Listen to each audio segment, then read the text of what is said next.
Delfo Barabani Jr. learned firsthand from his father about the importance of honoring those who served. Growing up, he recalled that his father, a veteran of World War II, would occasionally pick up a hitchhiker he believed was serving at Westover Air Force Base. Barabani Jr., a veteran of the Vietnam War, has continued that tradition in Chicopee, where he's actively involved with educating school children and the public about those who've served. His recent efforts are tied to a new memorial on the War on Terror, and he spoke with me about that in the studio. In the city of Chicopee, there's a plaza in front of the First Sergeant Kevin A. DuPont Memorial Middle School, and there's a monument in that plaza for all the conflicts beginning with the Civil War. So we have Civil War, World War I, World War II, Korea, and Vietnam.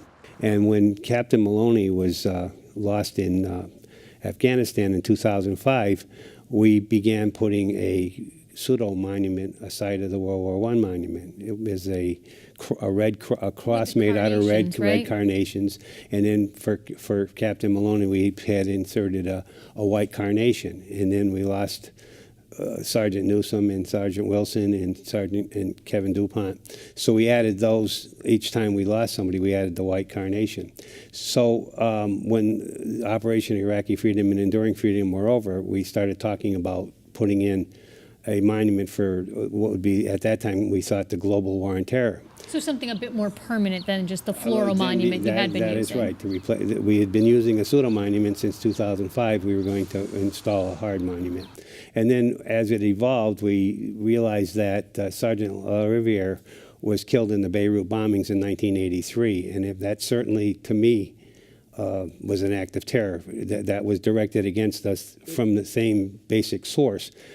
And so we decided that we would, on the face of it, have Iraqi freedom and enduring freedom. And on the one side, the two casualties that Chicopee had prior to 9/11. And that would be Sergeant Larry Riviere from the Beirut bombings and Gunnery Sergeant Fredette he was shot in the head in the Philippines by what was attributed to a terrorist group. So we had two casualties to the war on terror. And if you look at the monument, it doesn't say global war on terror, it says war on terror. Right. Let's talk specifically about the monument itself. It's made of granite and sandstone, but it shows a female military member kneeling. Yeah, actually, the bottom is not sandstone. It's also it's all granite. Yeah, it's color. We got it from, I think, Dakota, and one of the Dakotas, and it has a brown look to it, but it is granite as well. So it is all granite. But the figure itself is a female figure in front of the battle cross. So why did you decide on a female figure? This is a fairly large committee, and some people recommended that it might be a good idea to put the female soldier on there. And we came to the conclusion that that would make some sense. There's a little controversy around that because there's some people that contend that there are not active combat female, but that's not totally true. We have fighter pilots, we have bomber pilots, and we have women that are close enough. And so the idea was to expand the monument to cover as much as we could. To be more inclusive. Yeah, that was the idea. And it comes down to is, at the dedication, the MC added his own notion to it, and he said the individual that's kneeling at the battle cross, which, if you the rifle and the boots and the helmet is a battle cross, that individual that's kneeling there is representing not only the troops but also the wives, the families, to everybody that sustained the loss. People care about those who've passed away. Because everybody sustained that loss. So we thought it would work, and it did. And on the monument itself, it gets into the specifics of how some of these service members died, roadside bombs, etc. Yep.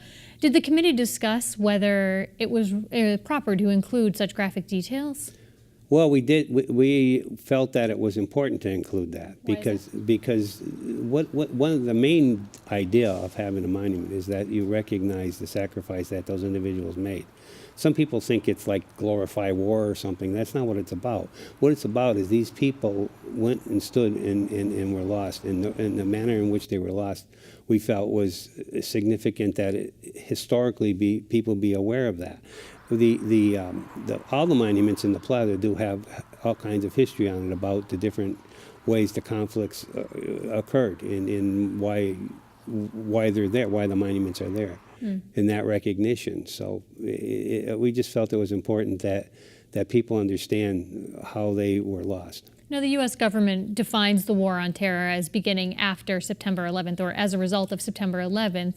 But when, as you said, there are two names included on there that happened before that. What was the discussion surrounding including those two names? Well, what it comes down to is the reason that it not necessarily does the government, there's a ribbon. President Bush issued a ribbon for the global war on terror, which begins with 9/11. But there's a recognition that there was acts of terror being committed prior to that. And what the discussion was there wasn't really a very long discussion. It was Sergeant Lariviere being lost in Beirut and Sergeant Fredette being lost in the Philippines. We felt, almost instantly felt that they should be included. There is a monument to Sergeant Lariviere in front of the police and fire complex in Chicopee. There's not a monument, but a plaque. The middle school is named after Sergeant DuPont, too. Right, the middle school is named after Sergeant DuPont, and Sergeant Fredette has a plaque at Chicopee Comprehensive High School near the swimming pool because he was a swimmer. And there are these individual recognitions throughout the city. Why was it important to you to then bring all those names together on one monument? Well, because of the nature of that plaza. On Memorial Day, we're in that plaza. And so the individual American Legion posts will decorate the monuments throughout the city. But as a city, with the mayor and all of the elected officials, we gather in that plaza. So the recognition is in that plaza. The plaza is also quite near the middle school. How do you hope that people will use not only this monument, but others in that area? Well, the monuments are there, I believe, for the historical value, to remember that as bad as the things are when you're in a conflict, if you don't recognize and remember what happened, it's a real bad situation. If you ever saw the movie Saving Private Ryan, in the very beginning, the man is in the cemetery at Normandy, and he asks if he's a good man. And that's what it's about. He lived his life because of these other people, what these other people did for him. And so he was hoping that he lived up to what they did for him. Well, we're doing the same thing. These people were lost, and let's hope that we live up to the high standards that they had. The monument was dedicated recently. Yes. Have you received any public feedback yet about this new monument? Everybody that's seen it has told me, they just think it's great and wonderful and everything. And I, from the beginning, when you do something like this and you're looking at pictures, you don't really get the sense of what it's about. So I said, sometimes when a committee sets out to design a horse, they end up with a camel. And I didn't know if we had a camel or not until the day it was installed. But when I saw it, I knew that it was exactly what it needed to be.